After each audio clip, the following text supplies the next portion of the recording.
This is the Big Beautiful Bill. It's over 900 pages long, and it's about to change everything from your taxes to your student loans to Medicaid. Most people will never read it, so I did.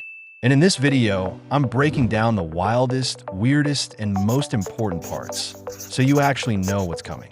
Some of it might help you. Some of it might hit you where it hurts. Let's find out what's really inside. This section of the bill focuses on changes to federal nutrition programs, especially SNAP, the Supplemental Nutrition Assistance Program. It's under Title I, Subtitle A, and it covers everything from how food benefits are calculated to new work requirements and who qualifies. If you or someone in your family uses food assistance, this part is especially important. These changes affect how benefits are measured, who gets them, and how states are expected to manage the program moving forward. So the government's official food benchmark, called the Thrifty Food Plan, is basically how they calculate how much support a family gets through SNAP. Under this bill, they're freezing the structure of that plan. No more frequent updates based on modern nutrition science or changing eating habits unless certain conditions are met. The only thing that's going to change each year is the cost, adjusted for inflation using the Consumer Price Index. What that means in practice is if healthy foods get more expensive or people's dietary needs shift, the benefit levels won't keep up. The plan stays locked unless the USDA decides to do a full reevaluation, and they can't even consider that before 2027. And even then, they're not allowed to increase the overall cost of the plan. It has to stay budget neutral. So even if food prices rise, the value can't increase beyond what's already been allocated.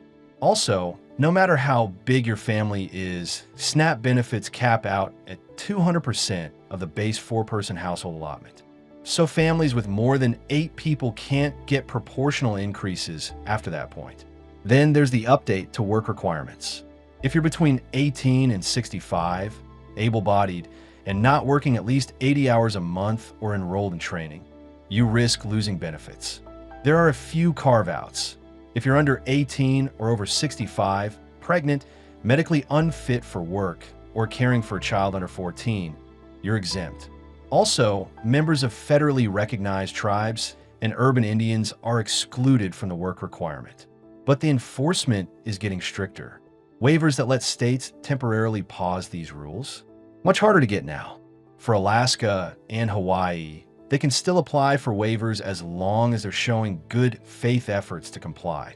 But those waivers expire by the end of 2028.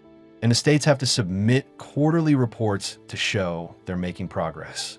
If they don't, the federal government can cut the waiver short. Something else that's changing is how utility costs factor into SNAP calculations.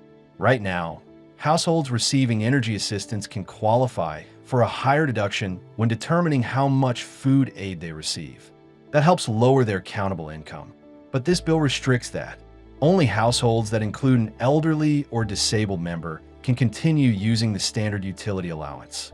All other households lose that benefit, and internet expenses are no longer counted at all. Even though people use internet access for job searches, remote work, school, and accessing benefit portals, the bill now says those monthly service fees can't be used as part of the shelter cost deduction. So, SNAP benefits won't reflect that very real modern expense. Now here's something that could affect states more directly. There's a new cost-sharing rule tied to how accurately states manage their SNAP payments. If a state has a low error rate, under 6%, they keep full federal support. But if the error rate climbs above 10%, they'll lose 15% of their federal funding for those payments. And if they're somewhere in the middle, they still get reduced funding. So states now have a reason to be extra strict on processing, which could mean tougher verification or longer wait times for applicants. Another federal pullback is on administrative cost sharing. Up until now, the USDA covered 50% of a state's administrative costs for managing SNAP. Starting in 2027, that drops to just 25%. So states have to find more funding on their own to keep the programs running, which again could lead to fewer staff, more backlogs, or slower service for people applying. There's also a funding cutoff for the National Education and Obesity Prevention Program. That program funded nutrition education in communities Things like healthy eating classes, how to shop smart on a budget, or outreach on diabetes prevention. It's being ended after 2025. So public health education tied to SNAP benefits might quietly disappear over the next year or so. Lastly, there are changes to who qualifies for SNAP based on immigration status. From now on, only U.S. citizens, lawful permanent residents, certain Cuban and Haitian entrants, or those lawfully residing under a compact of free association agreement can receive SNAP benefits.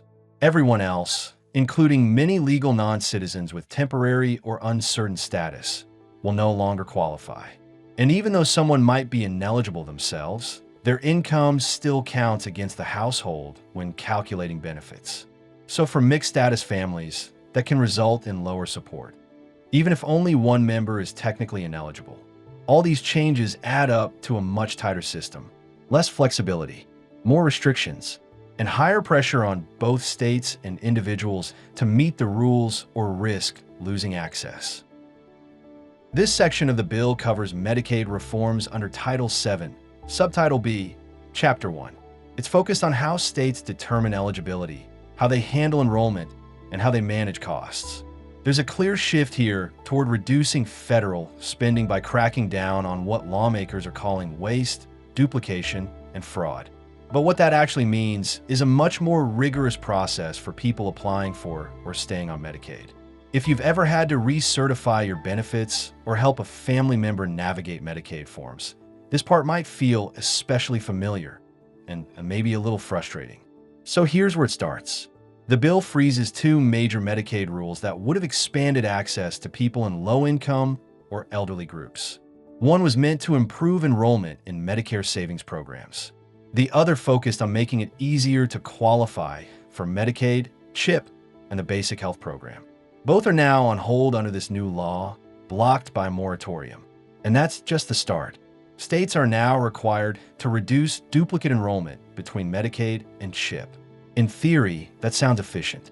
But in practice, it could mean more red tape for families who have children covered under CHIP and adults on Medicaid.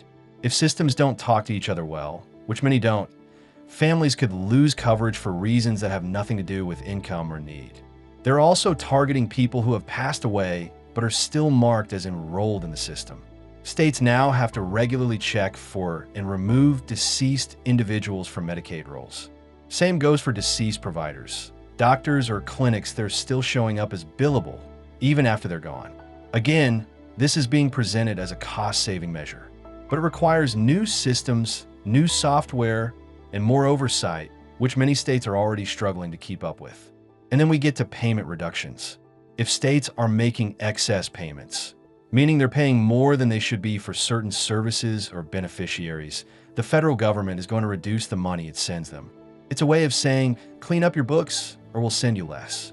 Another big change is how often eligibility redeterminations happen. Basically, states now have to recheck whether someone still qualifies for Medicaid more frequently. So if your income goes up, or if your paperwork doesn't get submitted on time, you could be kicked off. This is especially tough for people with fluctuating income, like hourly workers, gig workers, or anyone in seasonal jobs. And then there's the home equity limit. Right now, Medicaid has a rule that if your home is worth too much, you might not qualify for long-term care support. This bill tightens that rule even more. It raises the threshold states can use, but also gives them the option to use lower limits if they want. That could hit seniors hardest, especially those who own their homes but live on fixed incomes. The next part of the section deals with immigration and emergency Medicaid. It restricts Medicaid access to certain non-citizens, again reinforcing that eligibility is tied directly to lawful status. At the same time, it expands federal Medicaid support during emergencies, like natural disasters or public health crises, so states can still provide short-term care in urgent situations. Now, moving into spending oversight, the bill places a pause on implementing staffing rules for long-term care facilities. That was a rule designed to make sure there were enough nurses and caregivers in nursing homes. By freezing it, facilities aren't required to hire more staff, even if residents need more care. This could reduce costs for nursing homes, but it might also reduce the quality of care for patients, especially seniors. States are also being pushed to reduce their Medicaid costs across the board. That includes limiting who can qualify, lowering reimbursement rates, and cutting back on services that go beyond the federal minimum.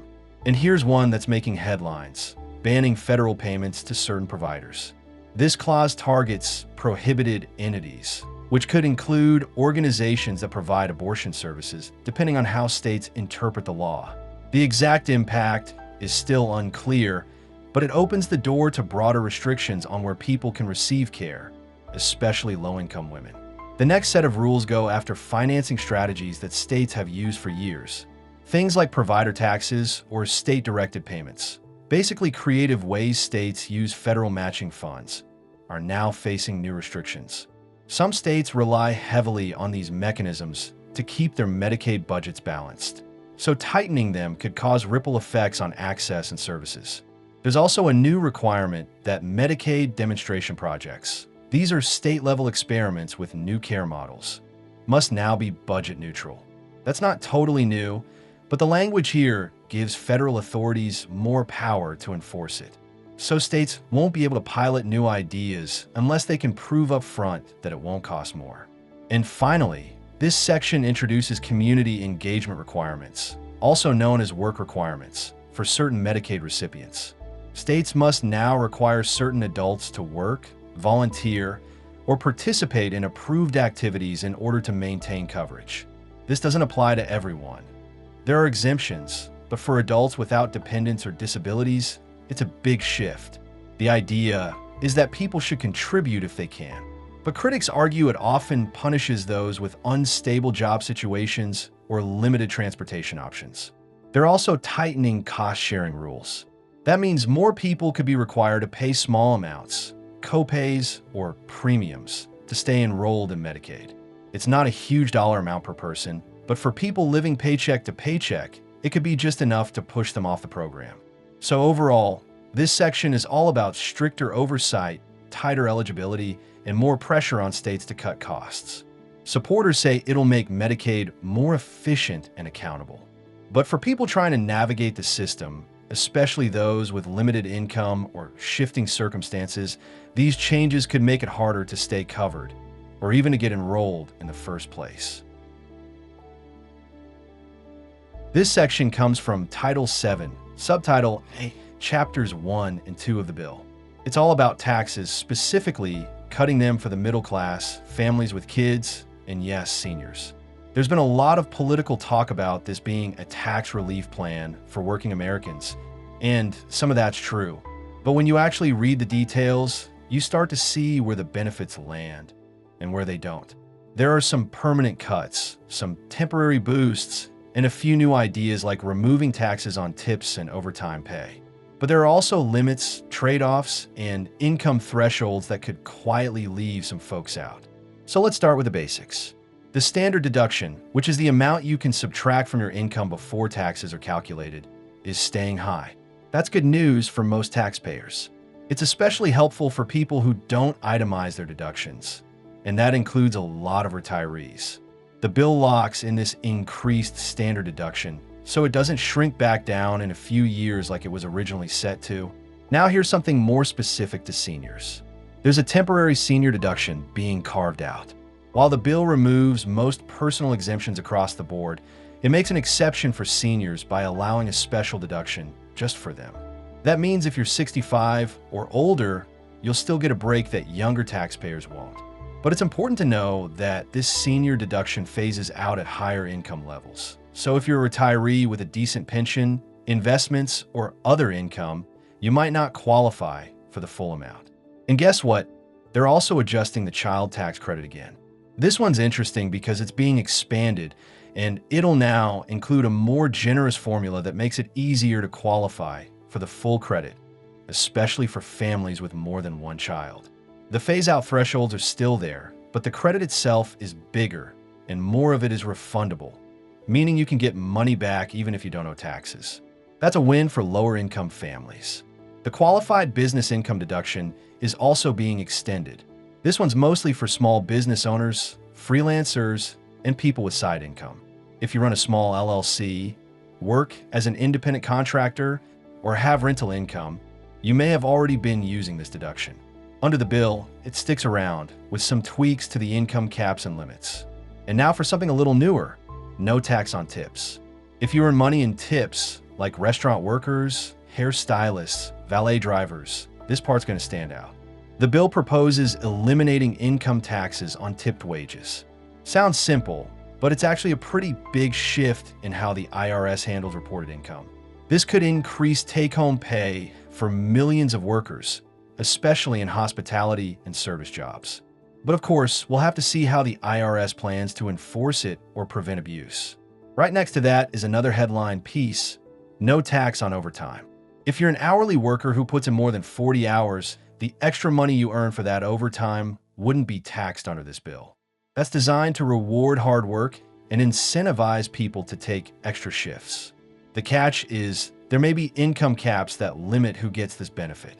So if your regular wages plus your overtime push you above a certain threshold, you might not get the full break.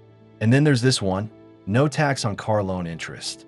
If you're financing a vehicle, the interest you pay on that loan could be tax deductible under this bill. That's a new idea meant to ease the burden of high auto loan rates. But again, there's fine print. You'll likely have to choose between this deduction and others, depending on how you file. And it probably won't apply to luxury vehicles. Another major piece is the creation of Trump accounts, which are being introduced as government-seeded savings or investment accounts for eligible individuals. The idea here is to encourage long-term savings, especially among young people and new parents. For a set period, qualifying families could get up to $1,000 seeded by the government into these accounts. That money could grow over time, similar to a Roth IRA or education savings account, but it would come with restrictions on how and when it could be used. Supporters say this is about building wealth from the bottom up. Critics argue that a one-time $1,000 contribution doesn't go far, especially for families struggling to make rent or cover groceries. And while it's being framed as a benefit for the middle class, the income phase-outs and limits could keep lower-income households from getting the full advantage. And something a lot of folks miss: many of the big deductions that used to exist before 2017 are still not coming back. Things like miscellaneous itemized deductions or the full state and local tax deduction are still limited. That means if you live a high-tax state like California, New York, or New Jersey, you might not see a huge tax cut when all is said and done. There's also a cap on how much value you can get from itemized deductions overall. So even if you're donating to charity, paying mortgage interest, or dealing with large medical bills, your deductions might be limited based on your income level. A few other updates tucked in here. The bill keeps the ABLE account benefits, which help people with disabilities save money without losing access to federal aid. It extends the ability to roll over from a 529 college savings plan into an ABLE account too. That's a helpful bridge for families who save for college but later realize the funds would be better used for disability-related expenses. And there's a continuation of the policy that allows student loans discharged due to death or disability to be excluded from taxable income. This was originally passed during COVID relief efforts, and now it's being made permanent. So yeah, there's a lot packed into this section. On paper, it's a big tax cut for working families, seniors, and small businesses. But the structure favors people who already have some financial stability. If your income is too low, you might not benefit from deductions because you don't owe enough taxes to begin with. If your income is too high, you might phase out of eligibility. And that middle ground, that's where the bill is really aiming. People who work full-time, earn enough to owe taxes, but not so much that they lose the credits. Seniors who still file returns, but don't have large retirement incomes. Families with multiple kids and two earners. For those groups, this could offer real relief. For everyone else, it may feel like a mixed bag. This section is part of Title VII, Chapter 2, and Chapter 4. It expands on some of the tax changes we talked about earlier, but with a specific focus on families, children, and savings.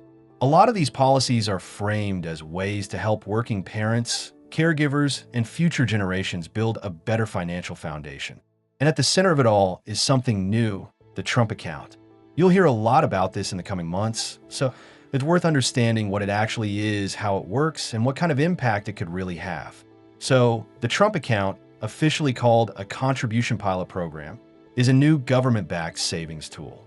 It's designed to automatically deposit up to $1,000 for every qualifying child born between 2025 and 2029.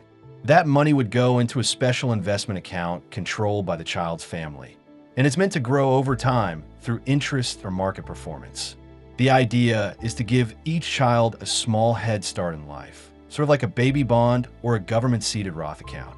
Now, this sounds pretty promising at first glance, but the bill doesn't specify everything. There's still a lot of questions about who qualifies, how the money is managed, what investment options are offered, and when the funds can actually be used. And while the program is being promoted as a major benefit, $1,000 spread over 18 years without additional contributions won't create life-changing wealth. So in that way, it might feel more symbolic than transformational for most families. That said, for lower-income households who don't have access to savings tools at all, it's a start. If this program actually gets the support systems it needs, like automatic enrollment, no fees, and good financial education, it could grow into something more meaningful. But for now, it's a test run. Right alongside the Trump account is a group of tax credits aimed at helping families right now, not just years down the line. First up is the Child and Dependent Care Tax Credit. This is meant to help parents offset the cost of childcare, which, as we all know, can be outrageous. Under this bill, the credit is expanded. The percentage of expenses you can claim goes up, and more families can qualify for the maximum amount. That's especially helpful for two-parent households where both parents work full-time. There's also an expansion of the Dependent Care Assistance Program. That's the benefit some employers offer where you can set aside pre-tax dollars for childcare. This bill raises the limit on how much you can put into that account, meaning you can shelter more of your income from taxes if you use it for daycare or after-school care. And then there's the adoption credit, which gets a boost too. If you're adopting a child, especially one with special needs, the new rules make it easier to claim the full credit, and they broaden the definition of who qualifies. In fact, tribal governments are now recognized as having authority to determine whether a child has special needs. That's a meaningful update for Native families who often face unique adoption challenges. For people with disabilities, the bill enhances tax treatment of ABLE accounts, which are savings accounts that don't count against benefit eligibility. There's an increased contribution limit for these accounts, and you can now roll over money from certain retirement or college savings plans into them. That's a helpful option for families who started saving for one purpose and then found their needs changed. What's more, the employer-provided child care tax credit is also expanded. This means if your job helps pay for your child's care, either through on-site programs or by subsidizing outside providers, your employer could get a bigger credit for offering that support. And ideally, that could encourage more companies to provide family-friendly benefits. And if you're a student or helping someone pay off student loans, the bill includes a small but noteworthy provision. The exclusion for employer payments towards student loans is being kept and extended. That means if your workplace offers student loan repayment assistance, you won't be taxed on the money they contribute. This provision was originally introduced as a temporary pandemic-era perk, but under the new bill, it sticks around a bit longer. The bill also tweaks what counts as a qualified education expense under 529 savings plans. Things like credentialing programs and certain post-secondary job training courses now qualify. That's helpful for students who aren't on a traditional college track, but still need specialized training to enter a trade or career. And just like with the senior deduction, these family credits phase out. If you're earning above certain thresholds, especially as a couple, some of the most generous parts of these benefits start to shrink. So families on the higher end of the income spectrum might still benefit, but not as much. So then, what's the bigger takeaway here? This section of the bill is clearly trying to position itself as pro-family, pro-parent, and pro-child. It offers a combination of immediate tax relief and longer-term savings incentives. But at the same time, it's layered with complexity, eligibility limits, caps, phase-outs, and uncertain implementation details. And while the Trump account is getting the most attention, It's arguably the part with the least guaranteed impact. A one-time $1,000 deposit sounds good in a headline, but unless it's paired with strong follow-up programs and support, it's not going to dramatically change someone's financial future. Still, it opens the door to a bigger conversation about how we support the next generation. This section appears under Title VII, Chapter 5, and it marks a major policy turn in the way the government approaches energy and climate investment. It's essentially split into two parts. First, it pulls the plug on a wide range of clean energy tax credits and subsidies, many of which were put in place to reduce emissions and support green innovation. Then, it shifts funding and tax incentives toward traditional energy like oil, gas, and certain industrial manufacturing. Supporters call this a return to energy independence. Critics see it as a rollback of climate progress. Either way, the impact is real and far-reaching, especially for people working in or investing in energy sectors. So let's start with the repeals. The bill terminates just about every major tax credit tied to clean energy that was passed over the last few years.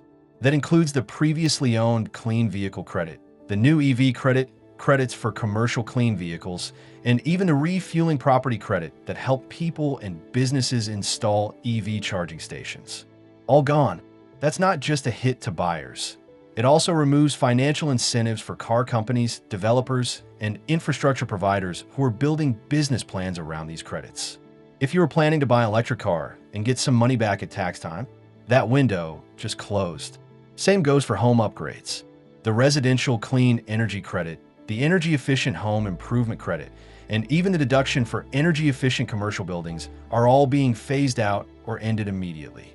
So if you're thinking about installing solar panels, upgrading insulation, or switching to more efficient heating, those incentives might no longer be available. That could slow down adoption for homeowners who are already on the fence. Now here's one you might not hear much about. The bill also removes or limits several energy production credits, like the one for clean hydrogen and investment credits for zero-emission electricity. Those were part of the broader strategy to move toward lower carbon energy production. Under this bill, they're either cut off or capped. They're also shutting down advanced manufacturing production credits, including those that support battery production and semiconductor supply chains. And that's a big one, because even if you don't work in those industries, those supply chains affect everything from consumer electronics to grid reliability to electric vehicles. So that's the rollback part. What about the pivot? In Subchapter B of this section, the bill shifts its support to America First energy policies, which means expanding tax breaks and financial incentives for fossil fuel producers. That includes things like clean fuel production credits, which sound like they support renewables, but in this case are being modified to include things like biofuels or natural gas derivatives, not necessarily wind or solar. There are also restrictions placed on carbon capture subsidies, meaning fewer incentives to store or offset emissions. But in the same breath, the bill reclassifies income from things like hydrogen storage, geothermal, and advanced nuclear as eligible for special tax treatment under publicly traded partnerships. That means companies in these spaces could start attracting more investors by offering tax-deferred income, much like oil and gas pipelines have done for years. They also allow deductions for intangible drilling and development costs, which is a tax break oil companies have used for decades. These costs, like planning, site prep, and equipment, can now be written off faster, which lowers the company's tax bills and incentivizes more drilling. And here's one that sounds niche, but really isn't. They're allowing special payments to individuals who dye fuel. That's a reference to colored diesel fuels used in agriculture and construction. It's a small line item, but it shows just how deep this bill goes in trying to remove regulatory or financial burdens on traditional energy users. There's also a ban on extending the Advanced Energy Project Credit, which was one of the key tools used to lure clean tech companies into building factories in the US. Without that credit, it becomes harder to justify large, capital-intensive green projects, especially if they're competing against fossil fuel alternatives that just got new tax breaks.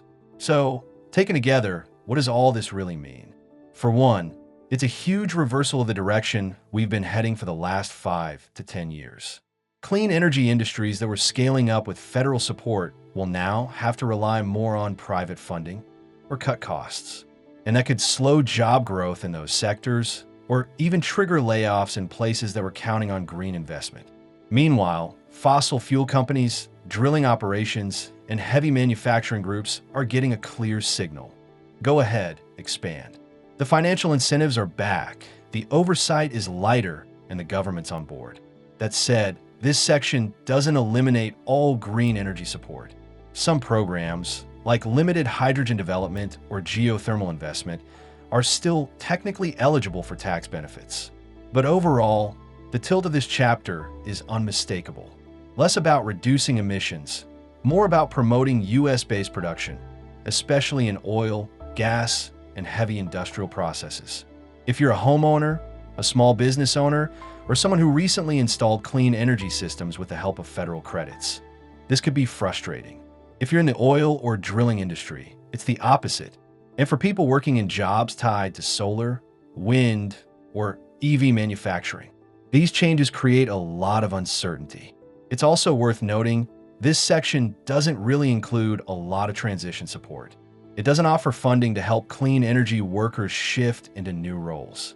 It's mostly a turn of the faucet from green back to fossil. And the speed of that shift will probably be felt most in rural areas, small towns, and industrial hubs that were betting on clean tech investment. This section is from Title 8, subtitles B through F, and it's all about education, especially how college is paid for and how student loans are handled. Now, this part doesn't wipe out debt or offer forgiveness the way some people hope for, but it does reshape the rules around borrowing, repayment, and how the government funds higher education moving forward. One of the biggest changes here is a new cap on how much students can borrow for graduate programs. Right now, if you're pursuing a master's, a PhD, or a professional degree like law or medicine, you can usually take out federal loans up to the full cost of attendance. But under this bill, that amount would now be capped at $50,000 total. Not per year, total.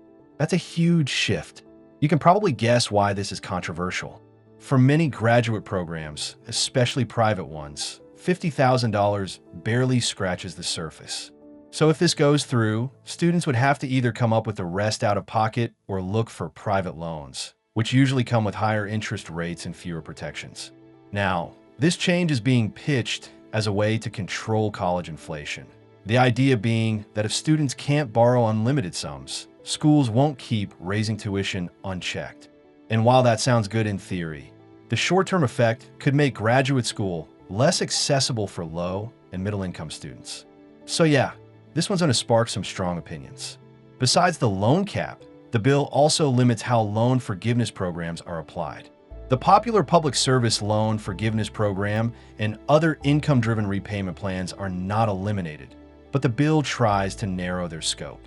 That means fewer types of jobs would qualify, and the terms for forgiveness could take longer to reach. The argument here is that blanket forgiveness is too expensive, especially when paired with other spending cuts.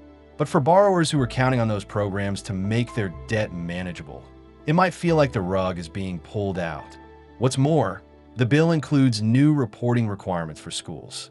Basically, colleges will now have to report the earnings of their graduates alongside their tuition rates. This is part of a value for money push. If your degree costs $80,000, but the average grad only earns $35,000 a year, that school might face penalties or lose access to some federal funds. It's meant to hold institutions accountable for their outcomes. And speaking of outcomes, the bill also goes after low-performing colleges, especially those with high dropout rates or heavy reliance on federal loans. These schools could see stricter oversight, and in some cases, they might be barred from accepting federal aid altogether. That's a serious blow for for-profit institutions, which are often flagged in this section. On the flip side, the bill expands Pell Grant eligibility for short-term credentialing programs, things like coding boot camps, nursing certifications, or skilled trades training. The idea here is to support students who want to build job-ready skills quickly, rather than commit to a 4-year degree. That's a pretty practical shift, and honestly, it reflects the way a lot of people are thinking about education right now. And if you're a student, parent, or caring for a dependent, there are a few updates here as well. Some of the changes we talked about earlier, like the dependent care tax credits, work alongside student benefits, especially if you're juggling family and school. It's not a full financial solution, but it helps lighten the load in some cases. Another subtle change?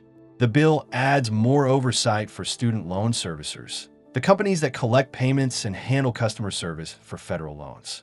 They'll be required to meet stricter performance benchmarks, and there are new rules about how they report information and handle errors. This is good news for borrowers who've had frustrating experiences with poor communication or incorrect billing. And just a quick note, employers who help pay off student loans can still offer tax-free contributions under this bill. That's an extension of a pandemic-era benefit, and it sticks around for now. If your workplace offers it, definitely take advantage. So what does all of this mean in plain terms? Basically, we're seeing a shift from open access to tighter control. The bill aims to rein in college costs and limit government exposure to big loan balances. It does that by capping borrowing, tightening forgiveness, and scrutinizing how much value a degree actually provides. But it also raises real concerns about equity. If you limit loans without addressing tuition inflation directly, you risk pushing people out of graduate programs or into more expensive private debt. The changes to Pell Grants and short-term programs are a step toward modernizing education funding, but they don't entirely balance out the restrictions elsewhere. In the oversight piece, the school performance metrics and loan servicer accountability, those could end up being the most impactful in the long run. They shift some of the responsibility back to institutions and away from students, which might be overdue. Still, for borrowers, students, and families trying to plan ahead, the uncertainty is real. The rules of the game are changing, and a lot of the old assumptions, like borrowing what you need and paying it off over time, don't apply the same way anymore. This section comes from Title IX and Title X of the bill, and it focuses on immigration, border security, and how the federal government plans to enforce and fund both. This part of the legislation is pretty detailed and honestly a bit loaded politically, but it outlines exactly where the administration wants to put its resources when it comes to immigration enforcement and processing. Right out of the gate, this section allocates new funding for the border wall. Yep, that same wall from the previous administration. The bill revives construction efforts, specifically stating that the Secretary of Homeland Security is required to resume building it. No delays, no legal loopholes. The money's already been appropriated, and the directive now is to use it. What's more, it limits the power of the Secretary to cancel or reprogram that funding. So even if a future administration wanted to stop the project, they couldn't just sign an executive order to halt it. This makes the wall funding a lot more locked in than it was before. And it's not just the wall. Border Patrol and IC receive big boosts in funding too. The bill greenlights money for hiring thousands of new agents, buying more surveillance tech, and expanding detention capacity. That means more officers on the ground and more facilities to hold people awaiting immigration decisions. Now here's where it starts to get more controversial. Asylum laws are changing too. The bill narrows the criteria for who can claim asylum, making it harder to qualify. For example, individuals must now meet a stricter credible fear standard and may be disqualified if they pass through another country without seeking asylum there first. That last part's known as a transit ban, and it's been debated in courts before. Now it's codified in the bill. And for those who do apply, the bill aims to fast-track asylum processing, which sounds good, but in practice it means less time for legal review. That's raising concerns among immigration advocates who worry that people might not have enough time to present their case before being deported. Besides asylum, the bill raises certain visa fees to fund enforcement. If you're applying for a work visa, green card, or adjustment of status, you might be paying more under these new rules. Those fee hikes are meant to help cover the cost of expanded enforcement, but they'll also hit applicants directly in the pocket. Another thing, catch and release policies are restricted here. The bill says that border agents can't just release migrants into the U.S. with a court date unless specific legal conditions are met. Instead, it pushes for either detention or expedited removal, depending on the case. This policy has been used before, but the new language makes it much harder to undo in the future. Oh, and here's something you might not expect. The bill also includes a pause on work authorization for certain asylum seekers. That means people who apply for asylum could have to wait longer before they're allowed to legally work in the U.S., even while their case is being processed. That delay puts financial pressure on applicants and may deter some from filing in the first place. On top of that, there's a rule that allows state attorneys general to sue if the federal government doesn't enforce immigration law the way it's written in this bill. That's a big shift. It gives states more legal standing to challenge federal policy, especially if they believe border enforcement is being too lenient. And for border states, there's a separate clause that allows deployment of National Guard troops in certain cases without needing federal approval. That kind of authority could be used to bolster state-run immigration crackdowns, especially in places like Texas or Arizona. Now, critics argue that these changes could overwhelm the immigration courts, lead to more family separations, and force people to return to dangerous conditions. Supporters say it's about restoring order and deterring illegal entry. And honestly, both of those perspectives are already playing out in the public debate. So if you or someone you know is going through an immigration process or considering one, this bill makes the path more expensive, more time-sensitive, and more restrictive overall. Legal immigration isn't banned, but the rules are tighter and the costs are higher. And for asylum seekers, the window to qualify has gotten a lot smaller. And one last note, this section doesn't include any sort of broader immigration reform. No new pathways to citizenship. No expanded work visa programs. No relief for dreamers or long-term undocumented residents. It's enforcement heavy, with very little attention on long-term fixes. This part of the bill doesn't always get much attention, but it matters a lot because this is where you find the fine print. The timelines, the phase-ins, the expiration dates, and the hidden legal mechanisms that shape how this bill actually plays out in the real world. Let's start with when things take effect. Most of the major tax changes, benefit limits, and policy shifts begin on January 1st, 2026.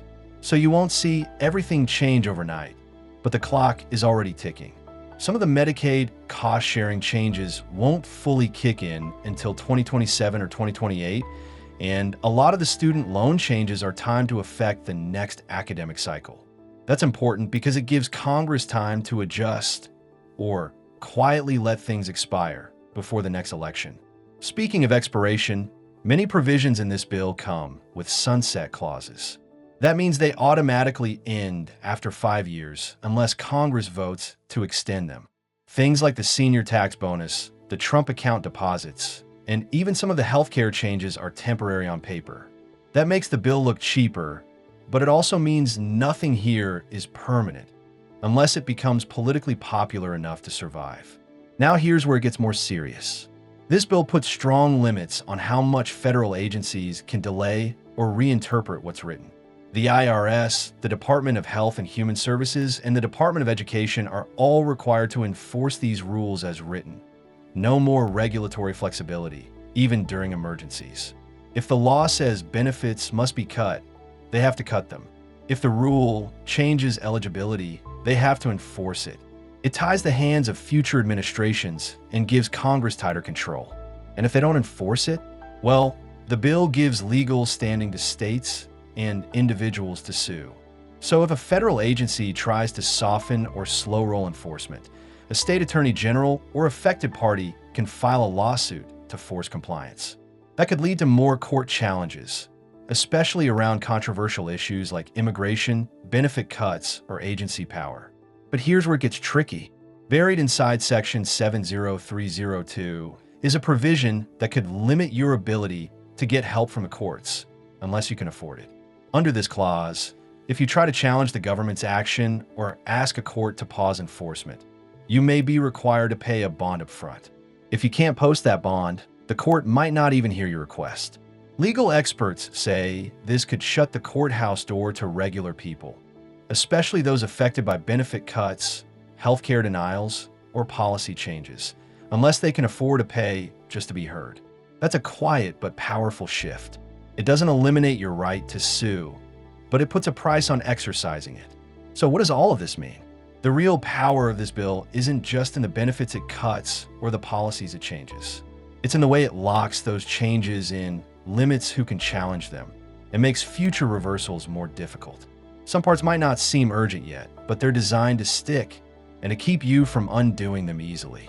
This is about structure, control, and making sure that what's passed today doesn't quietly fade away tomorrow. And that's the bill, or at least the real bones of it.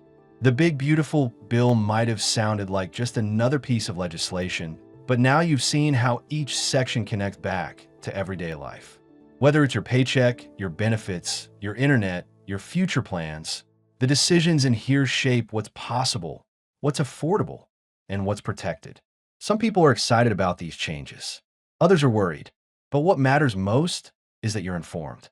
Because no matter where you stand, understanding what's actually written in these laws is how we hold power and how we stay ready.